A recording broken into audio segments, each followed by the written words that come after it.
ఆరోగ్యంగా ఉండడానికి తీసుకునే ముఖ్యమైన న్యూట్రిషన్ ఫుడ్స్లో బాదం కూడా ఒకటి. దీనివల్ల ఆరోగ్యానికి ఎన్నో లాభాలున్నాయని చెబుతున్నారు. అయితే అతిగా తింటే మాత్రం బెడిసి కొడుతుందని పోషకాహార నిపుణులు చెబుతున్నారు.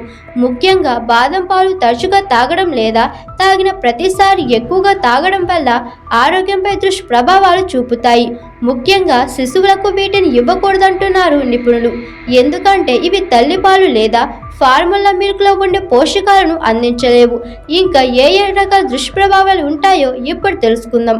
బాదం పాలు లేదా బాదం అతిగా తీసుకోవడం వల్ల పిల్లల పెద్దల్లో కడుపులో ఉబ్బరం, అజీర్తి, వికారం, అతిసారం వంటి సమస్యలు తలెత్తే అవకాశం ఉందంటున్నారు నిపుణులు. ఎందుకంటే బాదంలోని అధిక ఫైబర్, ఆక్సలేట్లు, కొవ్వులు, ఖనిజాలు వంటి అధిక పోషకాలు శరీరంలో అసమతుల్యతను సృష్టించవచ్చు. అలాగే బాదం పాలు గైట్రోజెనిక్ ఆహారంగా పరిగణించబడతాయి. అంటే అవి అధిక మొత్తంలో తీసుకుంటే థైరాయిడ్ గ్రంథి పనితీరును దెబ్బతీస్తాయి. థైరాయిడ్ సమస్యలు ఉన్నవారు దీనిని తక్కువగా తీసుకోవాలి లేదా పూర్తిగా నివారించాలి. బయట వాణిజ్యపరంగా తయారు చేసిన బాదం పాలలో సాధారణంగానే అధిక చక్కెరలు ఉంటాయి. ఇవి రక్తంలో గ్లూకోజ్ లెవెల్స్ను పెంచుతాయి. తరచుగా బాదం తినడం లేదా బాదం పాలు తాగడం అధిక బరువు పెరగడానికి కూడా దారితీస్తుంది. ఇలా జరగకూడదంటే ఇంట్లో తయారు చేసిన చక్కెర లేని బాదం పాలు తీసుకోవడం బెటర్.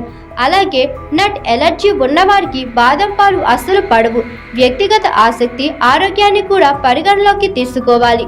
అలాగని బాదం అసలుకే మంచిది కాదేమో అనుకుంటే చాలా పొరపాటు. అతిగా తీసుకోవడం మాత్రమే అనర్థాలకు దారితీస్తుందని నిపుణులు చెబుతున్నారు. బాదంలో తక్కువ క్యాలరీలు, విటమిన్ ఇ, యాంటీ ఆక్సిడెంట్లు ఉంటాయి. మితంగా తీసుకుంటే మేలు చేస్తాయి. అతిగా తీసుకుంటే అనర్థాలకు దారితీస్తాయి.